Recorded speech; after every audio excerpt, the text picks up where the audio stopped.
Hi everyone, आप देख रहे हैं चैनल इग्नू इन्फो। और आज हम बात करने वाले हैं डिटेल में इग्नू के पीएचडी एडमिशन जुलाई 2026 के बारे में। जी हाँ, इग्नू ने रिसेंटली पीएचडी के एडमिशन ओपन करे हैं। तो आइए देखते हैं क्या इसकी गाइडलाइंस हैं, एडमिशन का प्रोसेस क्या है और किस किस प्रोग्राम में पीएचडी ये लोग ऑफर कर रहे हैं। तो ये जो लिंक है आपको वेबसाइट पर मिल जाएगा अनाउंसमेंट के सेक्शन में। सबसे पहले हम जो एडवर्टीजमेंट आया है इसे डाउनलोड करते हैं। तो इसमें यह कहा जा रहा है कि admission for PhD regular mode programme में इन लोगों ने एडमिशन ओपन करे हैं इन सभी डिसिप्लिन में जो आप देख रहे हो। साइकोलॉजी हो गया, एंथ्रोपोलॉजी हो गया, पोल साइंस हो गया, या एजुकेशन हो गया, होम साइंस हो गया, ट्रांसलेशन स्टडीज़ हो गया। काफ़ी सारे प्रोग्राम हैं जिसमें पीएचडी ये लोग ऑफर कर रहे हैं। इसके अलावा नीचे ये लोग बोल रहे हैं कि डिटेल इन्फॉर्मेशन के लिए वेबसाइट पर विजिट करें। ये ब्रीफ सा नोटिस है। आइए चलते हैं इसके प्रोस्पेक्टस की तरफ। प्रोस्पेक्टस है, आइए समझते हैं क्या ये लोग कहने की कोशिश कर रहे हैं। सबसे पहले दोस्तों इम्पोर्टेंट डेट्स की अगर बात करें, 10 जून से 1 जुलाई तक जो इसके फॉर्म है वो ओपन हुए हैं। तो 1 जुलाई फिलहाल इसकी लास्ट डेट है। और ये जो पीएचडी प्रोग्राम इग्नू ऑफर कर रहा है, जो भी यूजीसी के स्टैंडर्ड हैं उसी के हिसाब से ऑफर कर रहा है। तो कोई भी बच्चा ये ना समझें कि ये फेक है या वैलिड है या नहीं, इस तरह के सवाल आपके माइंड में ना आए। अब इग्नू जो है पीएचडी प्रोग्राम 2 कैटेगरीज में ऑफर करता है, एक फुल टाइम है, एक पार्ट टाइम है। ठीक है, अब इसके अंदर क्या है जी, जिस भी कैटेगरी में आपका एडमिशन होगा, फुल टाइम में या पार्ट टाइम में, आप लोगों के लिए ये ज़रूरी होता है कि जो कोर्स वर्क क्लासेस होती हैं वो अटेंड करिए। और ये जो कोर्स वर्क क्लासेस होती हैं ये इग्नू हेडक्वार्टर मैदान गढ़ी न्यू दिल्ली में करवाई जाती हैं। जो कोर्स वर्क क्लासेस होती हैं एडमिशन लेने के पहले 6 महीने तक होती हैं। और अगेन ये इग्नू कैंपस नई दिल्ली में ही होंगी। स्टूडेंट्स के लिए ये मैंडेटरी है कि इन क्लासेस को रेगुलर बेसिस पर अटेंड करें। इसमें 80% अटेंडेंस मेंटेन करना ज़रूरी होता है। पीएचडी प्रोग्राम की जो ड्यूरेशन है इग्नू के अंदर वो मिनिमम 3 साल और मैक्सिमम 6 साल है। लेकिन वुमेन कैंडिडेट और डिसेबल कैंडिडेट जिनकी डिसेबिलिटी 40% से ज़्यादा है को एडिशनल 2 साल और मिलते हैं मैक्सिमम स्पेन पीरियड के, यानी कि 6 साल के अलावा 2 साल और मैक्सिमम 8 साल होता है इनका स्पेन पीरियड कि ये 8 साल तक पीएचडी कंप्लीट कर सकते हैं। इग्नू जो है हॉस्टल फैसिलिटीज़ प्रोवाइड नहीं करता पीएचडी स्टूडेंट को, इस चीज़ का ध्यान रखें। वहीं पर एम्प्लॉय हो और पार्ट टाइम पीएचडी करना चाहते हो तो आपको एनओसी इशू करवाना पड़ेगा अपने एम्प्लॉयर से। एनओसी का फॉर्मेट आपको इसी प्रोस्पेक्टस के अंदर मिल जाएगा। एडमिशन प्रोसेस की बात करते हैं। देखिए, पीएचडी में जो एडमिशन होंगे इग्नू में, इन 4 कैटेगरी वाले कैंडिडेट्स के होंगे। पहला क्या है भाई, आपने यूजीसी नेट क्लियर करा है जेआरएफ के साथ। दूसरा क्या है जी, आपने यूजीसी नेट क्लियर करा है असिस्टेंट प्रोफेसर और पीएचडी दोनों के लिए। तीसरा क्या है, आपने यूजीसी नेट क्लियर करा है पीएचडी पर्पस के लिए। और चौथी कैटेगरी उनकी है जिन्होंने यूजीसी नेट दिया हुआ ही नहीं है, उनके लिए यूनिवर्सिटी लेवल एंट्रेंस टेस्ट करवाया जाएगा और उसके बाद इंटरव्यू लिया जाएगा। ठीक है, तो यहाँ पे यूजीसी नेट अगर आपने नहीं दिया उसके बावजूद इग्नू पीएचडी के लिए आप एलिजिबल हो। अभी एलिजिबिलिटी भी मैं डिटेल में समझाऊंगा। उस कंडीशन में आपको इग्नू द्वारा करवाए जाने वाला जो एंट्रेंस टेस्ट है उसमें अपीयर होना पड़ेगा।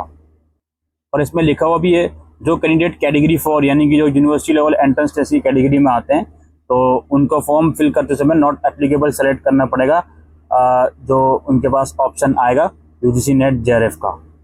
और उन कैंडिडेट को एंट्रेंस एग्जाम में अपीयर होना पड़ेगा। सिलेबस अगेन एंट्रेंस एग्जाम का वेबसाइट पर अवेलेबल है। सिलेक्शन प्रोसेस की बात करते हैं। देखिए, ये लोग बोल रहे हैं इंटरव्यू और वाइवा वर्क तो मैंडेटरी है हर कैटेगरीज में। आप किसी भी कैटेगरी में आ रहे हो, चाहे यूजीसी नेट जेआरएफ में आ रहे हो, चाहे यूजीसी नेट असिस्टेंट प्रोफेसर और पीएचडी में आ रहे हो, या केवल पीएचडी वाले में आ रहे हो, या यूनिवर्सिटी लेवल के थ्रू आ रहे हो, तो इंटरव्यू और वाइवा वर्क सभी के लिए होगा। अब कैटेगरी 1 देखिए, जिसने यूजीसी नेट और जेआरएफ क्लियर करा है तो वो सारे कैंडिडेट जो हैं डायरेक्टली इंटरव्यू वाइवा वर्क के लिए एलिजिबल हो जाएंगे। जिसने यूजीसी नेट क्वालिफाई कराया असिस्टेंट प्रोफेसर वाला या केवल पीएचडी वाला, दोनों कैटेगरी वाला, उनको ये कहा जा रहा है कि उनका जो यूजीसी नेट का स्कोर है उसको 70% वेटेज दिया जाएगा और इंटरव्यू और वाइवा वर्क उनको भी देना पड़ेगा और इसका वेटेज 30% होगा। और जो कैटेगरी 4 है उनकी क्या बात हो रही है, उनकी ये हो रही है कि candidate securing a minimum of 50% marks in entrance test. Entrance test जो होगा कैटेगरी 4 वाला का, उसमें उनको 50% मार्क्स एटलीस्ट सिक्योर करने पड़ेंगे और कुछ कैटेगरी के लिए जो भी रिलैक्सेशन है वो रहेगा। उसके बाद ही वो इंटरव्यू और वाइवा वर्क के लिए एलिजिबल होंगे। और जो फाइनल मेरिट लिस्ट बनेगी उसके अंदर 70% वेटेज उनके जो एंट्रेंस एग्ज़ाम का स्कोर है उसको दिया जाएगा और 30% वेटेज जो है वो जो वाइवा वर्क होगा उसको दिया जाएगा। और साथ साथ एक पॉइंट और लिखा हुआ है कि 1:5 रेशो में, यानी कि अगर एक सीट है तो 5 कैंडिडेट को इंटरव्यू और वाइवा वर्क के लिए शॉर्टलिस्टेड करा जाएगा। यहाँ पर थोड़ा सा पॉइंट कॉम्प्लिकेटेड है। एक तरफ ये बोलते हैं कि 50% मार्क्स जो लेकर आएगा उसको शॉर्टलिस्टेड कर लेंगे इंटरव्यू के लिए, तो नीचे लिखते हैं कि 1:5 रेशो में किया जाएगा। तो फिलहाल आप 50% फोकस मत करो, आप 1:5 जितना आप अच्छा स्कोर कर सकते हो उसी चीज़ में फोकस करें। अगर इस पॉइंट को मैंने गलत इंटरप्रेट कर लिया तो मुझे कमेंट सेक्शन में ज़रूर लिखकर बताइएगा। इसके अलावा प्रेफरेंस की जहाँ तक बात हो रही है तो भाई प्रेफरेंस कैटेगरी के हिसाब से ही दिया जाएगा। पहले कैटेगरी 1 वालों को देखा जाएगा, फिर कैटेगरी 2, कैटेगरी 3 और लास्ट में जो कैटेगरी 4 वाले बच्चे हैं जो यूनिवर्सिटी एंट्रेंस टेस्ट देंगे उनको कंसिडर करा जाएगा। इंटरव्यू वगैरह जो इसके लिए होगा वो इग्नू हेडक्वार्टर में होगा। इसके लिए कोई पैसा वगैरह टियरनेस अलाउंस कुछ भी नहीं दिया जाएगा, अपने खर्चे पर ही आपको इंटरव्यू के लिए जाना पड़ेगा। इसके रिगार्डिंग आप वेबसाइट वगैरह जो भी है इग्नू की वो चेक करते रहिएगा। इंटरव्यू के लिए ये लोग बोल रहे हैं कि आपका research methodology, subject domain knowledge और कम्युनिकेशन स्किल्स, इसका इतना वेटेज रहेगा इंटरव्यू के अंदर, इस चीज़ का ध्यान रखें। जो भी कैंडिडेट इंटरव्यू के लिए शॉर्टलिस्टेड होगा उसको Aadhaar card, voter ID card, driving licence, passport या ID कार्ड बाय इग्नू, इनमें से कोई एक डॉक्यूमेंट ले जाना पड़ेगा। फिर जब आपका इंटरव्यू और वाइवा वर्क हो जाएगा उसके बेसिस पर जो फाइनल लिस्ट है कैंडिडेट की वो प्रिपेयर करी जाएगी रिजर्वेशन पॉलिसी जो भी है उसकी देखरेख में, और जो फाइनल लिस्ट है वो इग्नू की वेबसाइट पर पब्लिश करी जाएगी। इसके रिगार्डिंग कोई इंडिविजुअल कम्युनिकेशन इग्नू सेंड करेगा इस बात की उम्मीद मत रखिएगा। वेबसाइट आपको चेक करते रहना है जब भी आपका प्रोसेस हो जाएगा। और जनरल इंस्ट्रक्शन भी यहाँ पर लिखी गई हैं, आइए इन्हें भी समझ लेते हैं। ये बेसिकली एलिजिबिलिटी की बात हो रही है। ये लोग बोल रहे हैं ऐसे कैंडिडेट जिन्होंने 1 साल वाला मास्टर्स कंप्लीट करा है आफ्टर कंप्लीटेड 4 साल वाली बैचलर डिग्री, या जिन्होंने 2 साल वाला मास्टर कंप्लीट करा है आफ्टर कंप्लीटेड 3 साल वाली बैचलर डिग्री, और एग्रीगेट जो उनके मार्क्स हैं मास्टर डिग्री में वो 55% हैं, तो वो PhD के लिए एलिजिबल हैं। ठीक है, अब वो किस मोड से आ रहे हैं, UGC नेट वाले मोड से आ रहे हैं या एंट्रेंस टेस्ट देंगे, वो आपकी मर्जी है। ये बेसिक क्राइटेरिया इन लोगों ने बता दिया। बाकी इसमें मार्क्स में 5% का रिलैक्सेशन दिया जाएगा SC ST OBC डिसेबल और EWS कैंडिडेट को। दूसरी बात ये बोल रहे हैं जो कैंडिडेट 4 साल वाली बैचलर डिग्री के बाद एडमिशन लेंगे उनको इस चीज़ का ध्यान रखना है कि उनके 75% मार्क्स एग्रीगेट होने चाहिए। ठीक है जी। अगेन इसके अंदर भी कुछ 5% का रिलैक्सेशन है रिजर्व कैंडिडेट के लिए। बाकी जो MPhil जिसने करा हुआ है वो लोग भी इसमें एलिजिबल है, हालांकि MPhil अब नहीं होता, वो 3-4 साल पहले ही बंद हो चुका है।